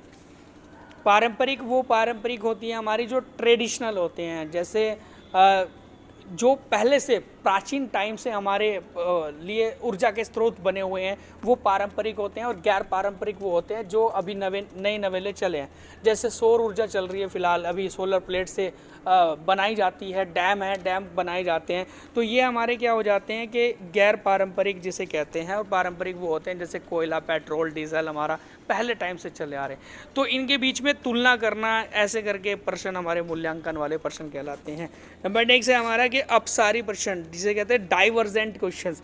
तो डाइवर्जेंट क्वेश्चन भी ये भी कारण बताओ वाले प्रश्न होते हैं, परंतु मूल्यांकन, विश्लेषण, संश्लेषण करके शिक्षार्थी अपनी समझ से उत्तर देता है। पहले मूल्यांकन भी होता है, इसमें संश्लेषण भी होता है, विश्लेषण भी होता है, तब जाकर शिक्षार्थी क्या करेगा, अपनी समझ से उत्तर देता है। जैसे कि क्या होगा यदि पृथ्वी पर वायु नहीं होगी तो जैसे मैंने कहा कि क्या होगा पृथ्वी पर वायु नहीं होगी, तो बच्चा क्या आगे बहुत ज़्यादा गहन चिंतन करके क्वेश्चन का आंसर दे रहा है, मूल्यांकन कर रहा है, संश्लेषण करना है, विश्लेषण कर रहा है। हम लोग कहने लग जाएं कि क्या होगा यदि पृथ्वी पर पेट्रोल नहीं होगा, क्या होगा पृथ्वी पर पानी नहीं होगा। तो ये करके हमारे डाइवर्जेंट क्वेश्चन है, जो फैलाव वाले क्वेश्चन है और एक कारण बताओ वाले क्वेश्चन है। नंबर नेक्स्ट हम लोग बात करें आपसे, वो है अधिविन्यास या दत्त कार्य। अधिविन्यास क्या होता है, दत्त कार्य क्या होता है? इस विधि में पूरे पाठ्यक्रम को छोटे छोटे भागों में विभाजित कर दिया जाता है। इस विधि में छोटे छोटे भागों में विभाजित कर दिया जाता है जो हमारा पाठ्यक्रम होता है। उसके बाद इस विधि में शिक्षार्थी को एक निश्चित समय के लिए कार्य पूरा करने के लिए दिया जाता है। इस विधि में मुख्य उद्देश्य लक्ष्य अधिगम विस्तार के अवसर उपलब्ध कराना होता है। इस विधि में शिक्षक प्रत्येक शिक्षार्थी पर व्यक्तिगत ध्यान देता है। जैसे मैंने कहा आपको, भाई हमने कोई प्रोजेक्ट दिया बनाने के लिए या घर पे कार्य करने के लिए कोई प्रोजेक्ट दिया, तो देखो सुन लो मेरी बात, ये कार्य हमने दिया आपको, तो कोई अधिविन्यास जिसे प्रोजेक्ट कार्य, जैसे लेसन प्लान होते बीएड के अंदर, जैसे कोई प्रोजेक्ट आप बनाते हो है ना, तो ये जो फाइल बनाते हो ये हमारे एक पूरे के पूरे पाठ्यक्रम को छोटे छोटे पार्ट्स में डिवाइड कर दिया जाता है। उसके बाद इसे आपको किसी निश्चित समय में पूरा करना होता है और इसका मुख्य उद्देश्य लक्ष्य अधिगम, जो हमारा लक्ष्य अधिगम है उसके अवसर उपलब्ध कराना होता है। और इस विधि में शिक्षक प्रत्येक शिक्षार्थी पर व्यक्तिगत ध्यान देता है। जैसे आपने सुना भी होगा कि भाई इसकी फाइल कैसी है, इसका प्रोजेक्ट कैसा है, इसका लेसन प्लान कैसा है, तो व्यक्तिगत ध्यान दिया जाता है इसके ऊपर। नंबर नेक्स्ट हम लोग बात करें आपसे, आगमन विधि क्या होती है। आगमन विधि क्या होती है? इस विधि में ना पहले उदाहरण के बाद कई सारे निष्कर्ष बताए जाते हैं। देखो पहले उदाहरण दिया जाता है। हाँ भाई, मैंने कहा कि गर्म पानी में कपड़े जल्दी मतलब साफ़ हो जाते हैं, गर्म पानी में कपड़े जल्दी साफ़ हो जाते हैं, तो मैंने उदाहरण दे दिया। उसके बाद आप बच्चे के दिमाग में क्यूरियोसिटी आ जाएगी, यार ऐसा क्यों हो रहा है, ऐसा क्या हो गया इसमें, क्योंकि गर्म पानी में कपड़े जल्दी साफ़ क्यों हो जाते हैं। तो फिर मैं इस पार्ट को अब मैं कहूँगा कि भाई ये ऐसा क्यों होता है। अब हम लोग ये चीज़ पढ़ेंगे। क्या पढ़ेंगे कि ये जो टॉपिक है, जो गर्म पानी में कपड़े जल्दी साफ़ हो जाते हैं, तो वो पृष्ठ तनाव की वजह से, पानी का पृष्ठ तनाव कम हो जाता है, जिसकी वजह से गर्म पानी में कपड़े जल्दी साफ़ हो जाते हैं। तो अब वो पृष्ठ तनाव क्या होता है भाई, फिर मैं पृष्ठ तनाव को समझाऊंगा कि सरफेस टेंशन क्या होती है, पृष्ठ तनाव क्या होता है। तो ये क्या है कि चैप्टर बहुत ज़्यादा ईजी हो जाता है हमारे लिए, तो जिस समय हम लोग आगमन विधि के तहत बच्चों को पढ़ाते हैं। फिर क्या है कि इस विधि के द्वारा ज्ञान को स्थायी रूप से ग्रहण किया जा सकता है, बिल्कुल स्थायी रूप से। उसके बाद है कि यह विधि ना विशिष्ट से सामान्य और मूर्त से अमूर्त की ओर होती है। विशिष्ट मतलब बहुत बड़ा विशिष्ट है, विशिष्ट चीज़ें जो हमें नहीं पता, कॉम्प्लिकेटेड चीज़ें हैं, तो एग्जाम्पल हमने दिया वो कॉम्प्लिकेटेड है, उसके बाद उसे सामान्य की ओर लेके जा रहे हैं। भाई मैंने बताया था अभी आपको गर्म पानी में कपड़े क्यों जल्दी साफ हो जाते हैं, मैंने कहा कि परस तनाव की वजह से। अब बच्चों को परस तनाव ही नहीं पता, सर्विस टेंशन नहीं पता, फिर मैं उसको विशिष्ट से सामान्य की ओर लेके जा रहा हूँ ना उसके एग्जाम्पल देने के बाद, ठीक है। उसके बाद मूर्त से अमूर्त की ओर, जो बच्चा जानता है और उसके बाद उसे जो नहीं जानता है उसकी ओर उसे लेकर जाया जाता है। तो नंबर नेक्स्ट है हमारा निगमन विधि। निगमन विधि हमारी क्या हो जाती है कि इस विधि में पहले नियम बताया जाता है, फिर उदाहरण के बाद बच्चों को समझाया जाता है या फिर पाठ की पुष्टि की जाती है। देखो ये विधि जो है प्राथमिक लेवल या जूनियर लेवल के बच्चों के लिए तो बेकार है ना। वैसे तो बड़े बच्चों के लिए भी बेकार ही है, लेकिन वो तो डिपेंड करता है हम लोग समझ पाएंगे नहीं समझ पाएंगे। तो जो है हमारी निगमन विधि इतनी अच्छी नहीं है बच्चों के लिए। तो यहाँ पर है कि यह विधि सामान्य से विशिष्ट की ओर होती है, सामान्य से कॉम्प्लिकेटेड चीज़ों की ओर जाती है, विशिष्ट की ओर जाती है। उसके बाद यह विधि बाल केंद्रित नहीं है, बड़ा महत्वपूर्ण पॉइंट तो यही है। उसके बाद इस विधि में शिक्षार्थी रटने की प्रवृत्ति बढ़ती है। इस विधि में शिक्षार्थी के अंदर रटने की प्रवृत्ति बढ़ जाती है। क्यों? क्योंकि उसको अभी नियम नहीं पता है और पहले नियम ही बताए जा रहे थे, ठीक है। चलो खैर, नंबर नेक्स्ट हम लोग देखें ज़रा, बड़ा ही महत्वपूर्ण है कि कक्ष में शिक्षक का कार्य क्या है या शिक्षक की क्या चीज़ होनी चाहिए। तो शिक्षण की त्रिकोणात्मक स्थिति होती है। शिक्षण की क्या होती है? त्रिकोणात्मक स्थिति होती है। एक तो शिक्षण का उद्देश्य हमारा क्या है, उसके अलावा शिक्षण अध्यापन परिस्थितियाँ क्या है या सामग्रियाँ क्या होती हैं, ये करके भी यहीं पर आ जाता है। और मूल्यांकन, ठीक है जी। मूल्यांकन बच्चों का भी होना चाहिए और हमारे शिक्षक का भी होना चाहिए। शिक्षण के उद्देश्य क्या होने चाहिए, शिक्षण की अध्यापन परिस्थितियाँ क्या होनी चाहिए, ये हमारा क्या है, शिक्षण की त्रिकोणात्मक स्थिति होती है कक्ष के अंदर। तो ओके, नंबर नेक्स्ट हम लोग देखिए ज़रा। ओके, शिक्षक के गुण क्या होने चाहिए हमारे, कि जो शिक्षक होते हैं उसके गुण क्या होने चाहिए। बड़ा महत्वपूर्ण पॉइंट ये है हमारे कि देखो पहले तो ये है कि उसे स्वयं का ज्ञान होना चाहिए कि क्या है वो, कितनी नॉलेज उन्हें है। ओके, उसके बाद विषय वस्तु की अच्छी समझ भी होनी चाहिए। नंबर सेकंड है कि बाल स्वभाव, व्यवहार और बाल विकास का ज्ञान होना चाहिए उन्हें। ऐसा नहीं कि बच्चों को मारे पिटे, उनको उसे कोई नॉलेज है ही नहीं बिल्कुल भी। देखो बाल स्वभाव, बच्चे का स्वभाव को पता होने चाहिए, उन्हें व्यवहार का पता होना चाहिए, उन्हें बाल विकास का ज्ञान होना चाहिए। उसके बाद है इसमें कि शिक्षार्थी को व्यक्तिगत विभिन्नता का ज्ञान भी होना चाहिए, कि जो शिक्षार्थी की व्यक्तिगत विभिन्नता है ना, बच्चों की व्यक्तिगत विभिन्नता क्या है, अब बच्चा कोई कमज़ोर है, कोई हाई है, कोई कुछ है, तो वो उनकी समझ उसे होनी चाहिए जिस शिक्षक को। उसके बाद है कि साथ ही उनकी बच्चों की जो है वो रुचियाँ, योग्यता और क्षमताओं की पहचान का ज्ञान होना चाहिए शिक्षक को। उसके बाद है कि शिक्षक को शिक्षार्थी की अवधारणात्मक, मतलब जिसके कंसेप्ट होते हैं, संरचना को स्पष्ट करने का ज्ञान होना चाहिए। उसके बाद है कि शिक्षार्थी के दृष्टिकोण को स्वीकारना चाहिए। देखो स्वीकारना चाहिए, ये बड़ा महत्वपूर्ण पॉइंट है, और उसको सम्मान देना चाहिए कि जो उसका दृष्टिकोण है। उसके बाद है कि शिक्षक जो हो जाता है वो किसी सामूहिक क्रियाकलाप के प्रतियोगिता के सहभागिता निश्चित करनी चाहिए। मतलब बच्चों को किसी सामूहिक क्रियाकलाप की प्रतियोगिता की सहभागिता निश्चित करनी चाहिए शिक्षक को। उसके बाद है कि शिक्षक को शिक्षार्थी में सहयोग की भावना का विकास करने का ज्ञान हो। उसके बाद है कि अनुशासन में सहायता करनी चाहिए शिक्षक को। तो ये हमारे शिक्षक के गुण होने चाहिए। उसके बाद हम लोग देखें ज़रा, शिक्षण सहायक सामग्री क्या है। शिक्षण सहायक सामग्री क्या है कि शिक्षा का मुख्य उद्देश्य बालकों को अधिगम सिखाना होता है। शिक्षक का मुख्य उद्देश्य क्या होता है, देखो यहाँ शिक्षा लिखा हुआ है, यह है शिक्षक का मुख्य उद्देश्य बालकों को अधिगम सिखाना होता है, लर्निंग सिखाना होता है। उसके बाद है अधिगम की प्रक्रिया में शिक्षक विविध और विभिन्न शिक्षण के सिद्धांत, शिक्षण पद्धति और विधियों द्वारा अधिगम कराता है। हम लोग अलग अलग टूल्स का प्रयोग करते हैं शिक्षण कराते समय। इस कार्य के लिए शिक्षण सहायक सामग्री अत्यंत उपयोगी होती है, जिससे शिक्षार्थी को अच्छी या हम लोग कह सकते हैं कि शिक्षार्थी को किसी विषय का अधिगम कराना बहुत आसान हो जाता है। तो हमारी शिक्षण सहायक सामग्री क्या है? शिक्षण सहायक सामग्री हमारे लिए क्यों आवश्यक है? क्योंकि शिक्षण सहायक सामग्री से हम लोग या बच्चे जो हो जाते हैं वो बहुत ही अच्छे तरीके से ज्ञान अर्जित कर जाते हैं या करते हैं। उसके बाद हम लोग देखें ज़रा शिक्षण सहायक सामग्री का महत्व क्या है। शिक्षण सहायक सामग्री की इम्पोर्टेंस क्या है?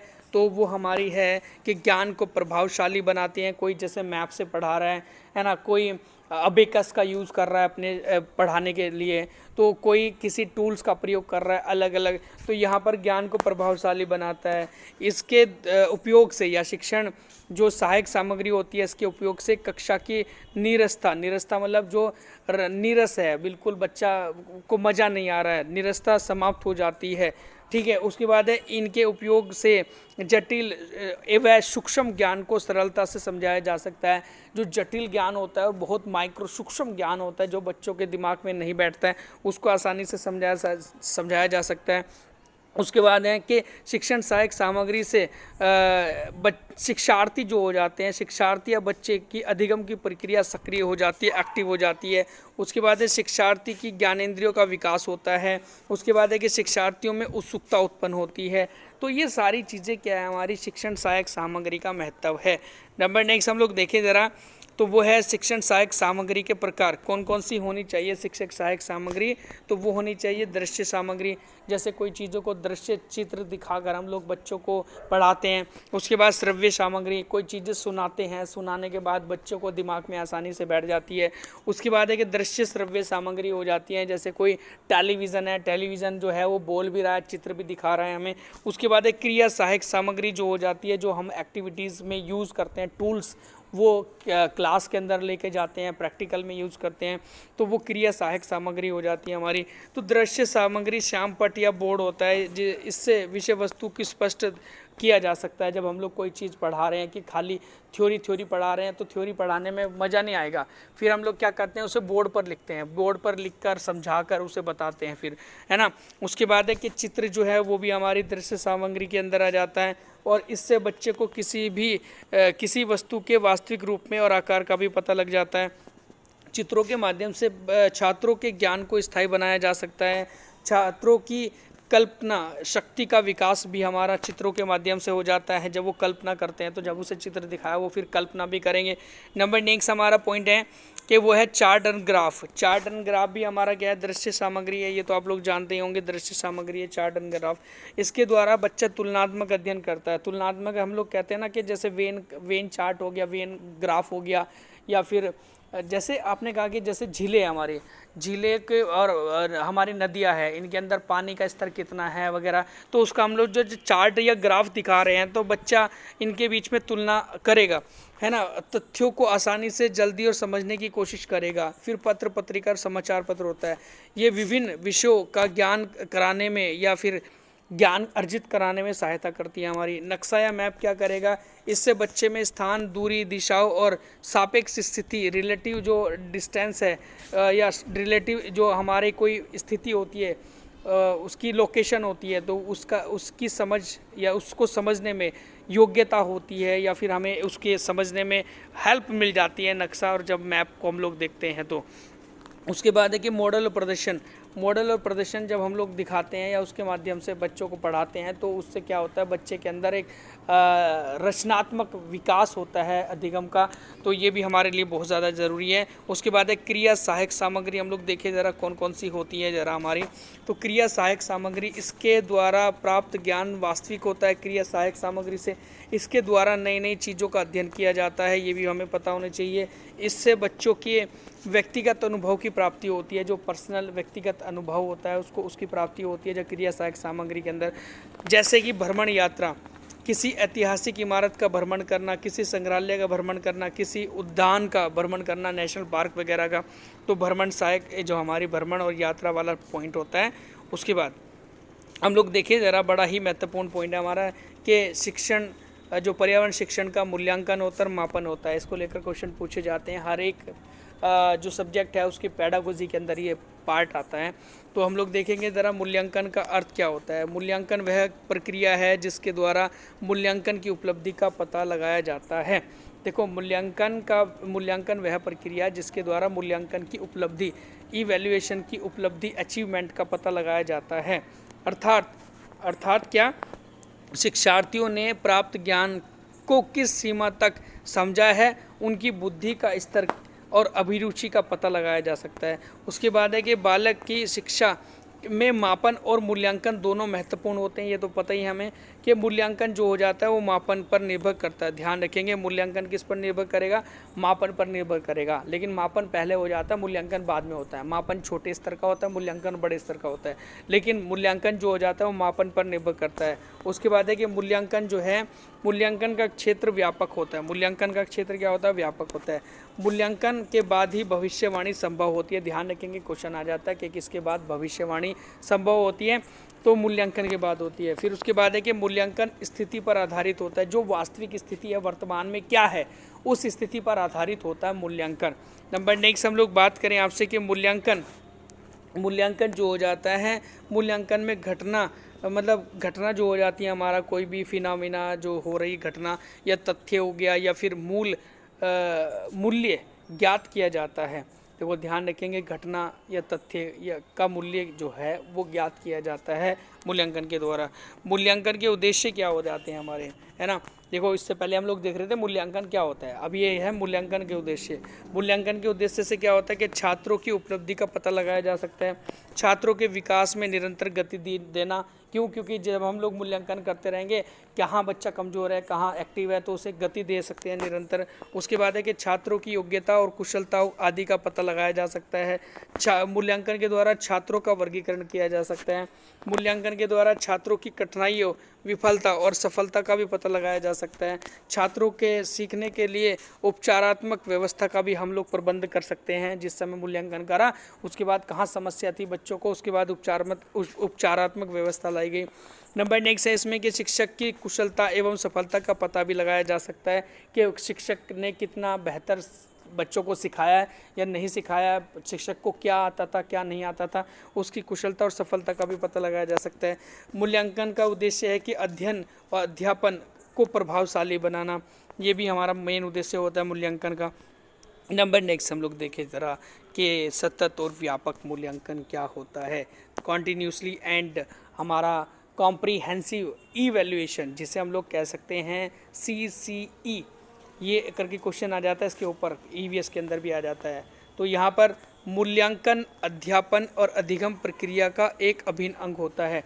मूल्यांकन जो इवैल्यूएशन है हमारा, वो किसका अंग होता है, वो अध्यापन और अधिगम प्रक्रिया का एक अभिन्न अंग होता है। शिक्षण अधिगम प्रक्रिया का अंतिम सोपान भी मूल्यांकन होता है, क्योंकि शिक्षण अधिगम जब हम लोग प्रक्रिया करा रहे हैं, पढ़ा रहे हैं, तो उसका जो अंतिम सोपान होता है वो मूल्यांकन ही होता है। मूल्यांकन के फिर बाद हम लोग क्या करेंगे, उससे सारा निचोड़ निकल जाता है। ठीक है, नंबर नेक्स्ट हम लोग देखें ज़रा कि सतत मूल्यांकन क्या होता है।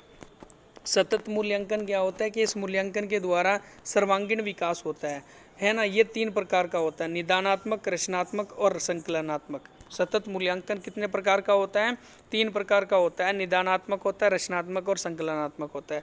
अब ये जो निदानात्मक होता है वो क्या होता है, ठीक है, तो हम लोग देखें ज़रा निदानात्मक कौन सा मूल्यांकन हो जाता है कि ऐसे शिक्षार्थी में, जिन शिक्षार्थियों में अधिगम की प्रगति आशानुरूप नहीं होती है, तो अधिगम संबंधी समस्याओं का विश्लेषण करने के लिए मूल्यांकन प्रयोग में लाया जाता है, जिसके उपरांत उन्हें उपचारात्मक शिक्षण प्रदान किया जाता है। या देखो ध्यान रखेंगे, निदानात्मक क्या होता है, पहले समस्याओं की पहचान की जाती है, अधिगम से संबंधित शिक्षण, जो समस्या आती है उस समस्या का विश्लेषण किया जाता है, उसके बाद ही क्या किया जाता है, उपचारात्मक व्यवस्था अपनाई जाती है। तो ये निदानात्मक हमारा मूल्यांकन हो जाता है। नंबर नेक्स्ट है हमारा रचनात्मक मूल्यांकन। रचनात्मक मूल्यांकन क्या हो जाता है, देखो रचनात्मक मूल्यांकन को अगर हम लोग पढ़ेंगे तो क्या होता है कि इस मूल्यांकन के द्वारा अधिगम की प्रगति का आकलन निर्धारित किया जाता है। इस मूल्यांकन के द्वारा या इस मूल्यांकन से प्राप्त परिणामों के आधार पर शिक्षार्थियों का फीडबैक दिया जाता है। फिर शिक्षार्थियों को मतलब फीडबैक दिया जाता है, ठीक है। तो क्या सही है क्या गलत है। इस मूल्यांकन के द्वारा गृह कार्य, दत्त कार्य, क्विज टेस्ट आदि दिए जाते हैं रचनात्मक मूल्यांकन से। इस मूल्यांकन के से शिक्षक अपनी शिक्षण विधि एवं शिक्षार्थी अपनी संज्ञानात्मक व्यवहार में सुधार करता है, जो रचनात्मक मूल्यांकन होता है। ठीक है ना। रचनात्मक मूल्यांकन में क्या दिया जाता है, गृह कार्य दिया गया, दत्त कार्य दिया गया, क्विज टेस्ट दिए गए कि भाई आप लोग इनको करोगे, या फिर हम लोगों ने देखा भाई कितना रचनात्मक यहाँ पर चीज़ें हैं, कितने बच्चे ने सीखी हुई है, क्या उसका बुनियादी ढांचा है, कितना उसने तैयार किया अपने आप को, वो सारी चीज़ें हमारी रचनात्मक मूल्यांकन के अंदर आ जाती है जब हम लोग रचनात्मक मूल्यांकन करते हैं। तो नंबर नेक्स्ट है हमारा संकलनात्मक मूल्यांकन क्या होता है। देखो संकलनात्मक मूल्यांकन जो हो जाता है हमारा, वो क्या होता है कि यह मूल्यांकन संपूर्ण सत्र की समाप्ति के बाद किया जाता है। मतलब जो हमारा जो पेपर होते हैं ना, हाफ फीड, वो जो पूरे मतलब वार्षिक परीक्षा होती है, एनुअल एग्ज़ाम होते हैं, तो वो एनुअल एग्ज़ाम हम लोग उसी को कह सकते हैं संकलनात्मक मूल्यांकन। क्यों? क्योंकि यह मूल्यांकन संपूर्ण सत्र की समाप्ति के बाद किया जाता है।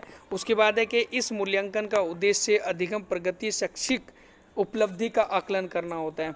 हमारे मूल्यांकन का उद्देश्य क्या था, हमारा उद्देश्य मतलब इसका उद्देश्य क्या है कि अधिगम प्रगति, अधिगम की प्रगति कितनी थी, शैक्षिक जो हमारी उपलब्धि थी उसका भी आकलन किया जा सकता है।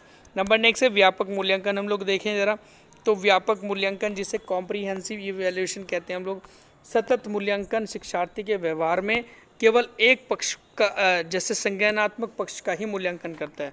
सतत मूल्यांकन जो था अभी हमने पढ़ा है, वो क्या करेगा, वो शिक्षार्थी के व्यवहार में केवल एक पक्ष का संज्ञानात्मक वाले पक्ष का ही मूल्यांकन करता है। लेकिन व्यापक मूल्यांकन के द्वारा शिक्षार्थी के व्यवहार के तीनों पक्ष संज्ञानात्मक, क्रियात्मक और भावात्मक का मूल्यांकन होता है। किस किस का? संज्ञानात्मक का, क्रियात्मक का और भावात्मक। भावात्मक को संवेगात्मक भी कह सकते हैं हम लोग। ठीक है, तो इन तीनों के तीनों व्यापक मूल्यांकन से हम लोग इन तीनों चीज़ों का पता लगा सकते हैं। ठीक है, तो नंबर नेक्स्ट हम लोग देखें ज़रा, सतत और व्यापक मूल्यांकन की विधि और तकनीक क्या हो जाती है, कैसे हम लोग ये मूल्यांकन करते हैं। तो कॉन्टीन्यूसली एंड कॉम्प्रिहेंसिव इवैल्यूएशन की तकनीक और विधि, मेथड क्या क्या हैं। एक तो साक्षात्कार के माध्यम से होता है। इस विधि के द्वारा शिक्षार्थी के आंतरिक विचारों को जाना जाता है। आंतरिक विचार, देखो जब हम लोग बात कर रहे हैं, आपसे कोई क्वेश्चन पूछ रहे हैं, आपका इंटरव्यू ले रहे हैं, कोई आपका वाइवा ले रहे हैं, आपके अंदर के विचार क्या है उसको जाना जाता है ना। उसके बाद है हमारा कि इस विधि के द्वारा शिक्षार्थियों के विचार एवं दैनिक जीवन के प्रयोग व अधिगम किए गए ज्ञान को भी जाना जाता है। इस विधि के द्वारा शिक्षार्थियों के विचार क्या है, दैनिक जीवन, एक डेली लाइफ के प्रैक्टिकल प्रयोग, एक्सपेरिमेंट क्या है, उसको भी जाना जाता है। उसके बाद है हमारी के प्रश्नावली या फिर प्रश्नोत्तर, क्वेश्चन आंसर विधि के द्वारा भी मूल्यांकन किया जा सकता है। जैसे कि प्रश्नों के प्रकार क्या होते हैं,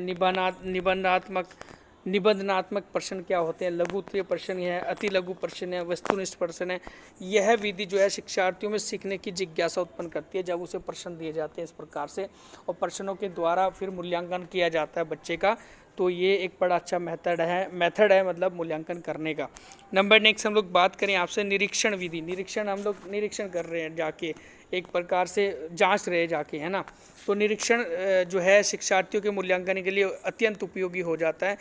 ये इस विधि में मूल्यांकन प्राकृतिक परिस्थितियों में किया जाता है। प्राकृतिक परिस्थिति एक नेचुरल एक कंडीशंस में किया जाता है कि हम लोग निरीक्षण कर जाते हैं।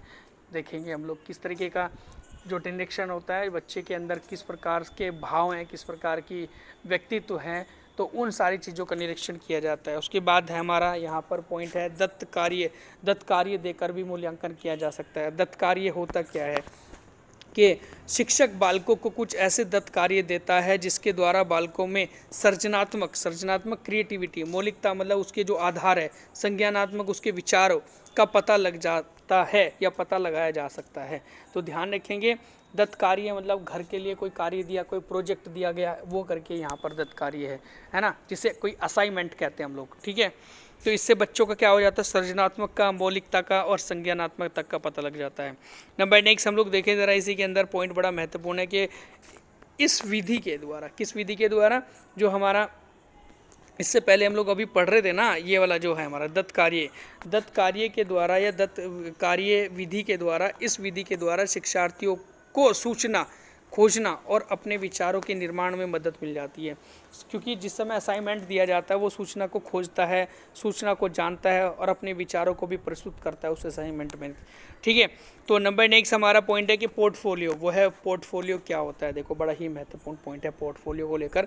ठीक है, तो यह एक प्राथमिक स्तर पर शिक्षार्थियों का आकलन करने का सबसे अच्छा तरीका होता है। सबसे अच्छा तरीका होता है पोर्टफोलियो प्राथमिक स्तर पर शिक्षार्थियों का आकलन करने में।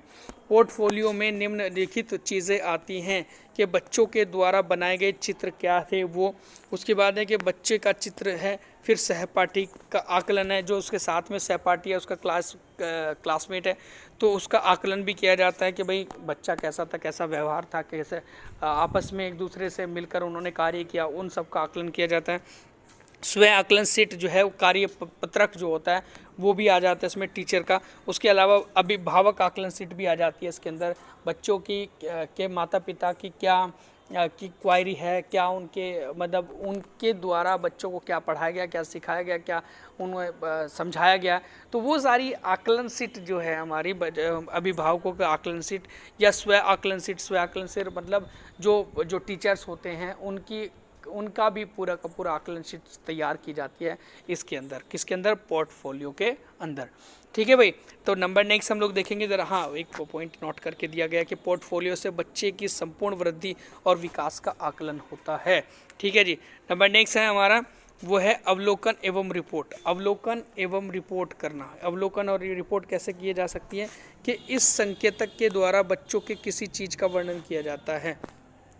वर्णन करना जो है हमारा, जैसे वर्णन करना, चित्र बनाना, चित्र देखकर बताना, तालिका के द्वारा बताना, निष्कर्ष निकालना, और उसके बाद है नक्शे बनाना और कौशलों आदि का भी आकलन होता है जो अवलोकन के द्वारा होता है। तो ठीक है, उसके बाद है कि देखो जहाँ पर पॉइंट बड़ा महत्वपूर्ण दिया गया है। एग्जाम्पल की मैं बात करूँ कि वस्तु के नाम बताना, नक्शे पर राज्यों को बताना, पत्तियों के चित्र बताना, रंगोली बनाना, पोस्टरों को पढ़ना, उनका वर्णन करना, अपने पड़ोस में जल के स्रोतों का सर्वे करना, किसी बीज का अंकुरण प्रक्रिया को देखना, ये सारे का सारा अवलोकन ही तो है। अवलोकन करने के बाद उसकी रिपोर्ट लिखते हैं ना, है ना, ये सारी की सारी है। एग्जाम्पल में क्वेश्चन पूछे जाते हैं, एग्जाम में भी क्वेश्चन आ जाता है कि इनमें से किन किन चीज़ों का आकलन किया जाता है।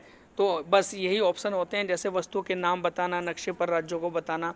ठीक है, जब हम लोग आकलन करते हैं, ऑब्जर्वेशन करते हैं, उसके बाद ये रिपोर्ट करेंगे ना, लिखेंगे ना उन चीज़ों के बारे में।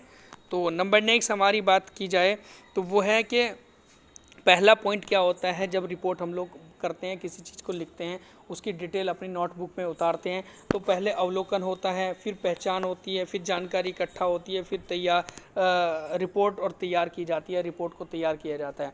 देखो पहले क्या होता है, अवलोकन, ऑब्जर्वेशन हो रहा है, फिर पहचान, जैसे मैंने कहा कि कोई गाड़ी सड़क पर चल रही है, बहुत सारी गाड़ियाँ चल रही है, हम लोग उन्हें देख रहे हैं तो अवलोकन कर रहे हैं, फिर हमने पहचान करी इसमें से कौन सी इलेक्ट्रिक व्हीकल है, कौन सी डीजल की है, उसके बाद जानकारी इकट्ठा करी कि भाई ये कौन सी कंपनी की है, कौन सी कंपनी की, कहाँ से आती है, कहाँ बनती है, फिर उनके बारे में हमने लिखा, तो वो रिपोर्ट करना हो जाता है। अब आप लोग देखिए, चर्चा को लेकर क्वेश्चन पूछे जाते हैं एग्जाम में कि चर्चा से क्या होता है, चर्चा क्यों आवश्यक होती है ईवीएस के अंदर। इस संकेतक के द्वारा सूचना, बोलना, अपनी राय देना, दूसरों की राय पूछना जैसे कौशलों का आकलन होता है। चर्चा से क्या होता है कि भाई इसके द्वारा सुनना, बोलना, अपनी राय देना, दूसरों की राय पूछना और आदि जैसे कौशलों का आकलन किया जाता है। इसके बाद जैसे प्रदूषण के कारकों पर चर्चा करना, भोजन की बर्बादी पर चर्चा करना, कचरा निपटारे पर चर्चा करना, उसके बाद है अनुकरण के ऊपर चर्चा करना, या फिर किसी जंगल की यात्रा पर क्या है, चर्चा करना। फिर उसके बाद पॉइंट दिया गया है यहाँ पर अभिव्यक्ति क्या होता है ना, अभिव्यक्ति को लेकर क्वेश्चन आ जाते हैं एग्जाम में। तो अभिव्यक्ति क्या हो जाता है भाई, तो अभिव्यक्ति के बारे में देखें कि इस संकेतक से बच्चे के द्वारा बनाए गए चित्र जो है, इस संकेतक के द्वारा, अभिव्यक्ति के द्वारा बच्चे के द्वारा बनाए गए चित्र, उसके हाव भाव, सर्जनात्मक लेखन, हाथों के द्वारा बनाई गई चीज़ों का आकलन किया जाता है अभिव्यक्ति के द्वारा। ठीक है, जैसे कि अगर मैं पक्षी की तरह उड़ सकता, जानवरों एवं बुजुर्गों का आदर कैसे किया जाए, जल की कमी का कैसे पूरा किया जाए, तो उनके ऊपर क्या है कि अभिव्यक्ति जो है मतलब उनके विचारों से, उनके चित्रों के माध्यम से आकलन किया जा सकता है। नंबर नेक्स्ट हम लोग देखें ज़रा वर्गीकरण क्या है हमारा, क्लासिफिकेशन। क्लासिफिकेशन के अंदर इस संकेतक के द्वारा बच्चों को एक विशेष समूह में चीज़ों को रखने और चीज़ों की तुलना करना, जैसे समानता और असमानता के आधार पर उनको अलग अलग कर देना है। जैसे गंध के आधार पर चीज़ों को अलग कर देना, चोंच के आधार पर पक्षियों को अलग कर देना। ठीक है, भोजन पकाने के आधार पर भोजन के पकाने के विभिन्न तरीकों की तुलना करना, यातायात के विभिन्न साधनों की तुलना करना।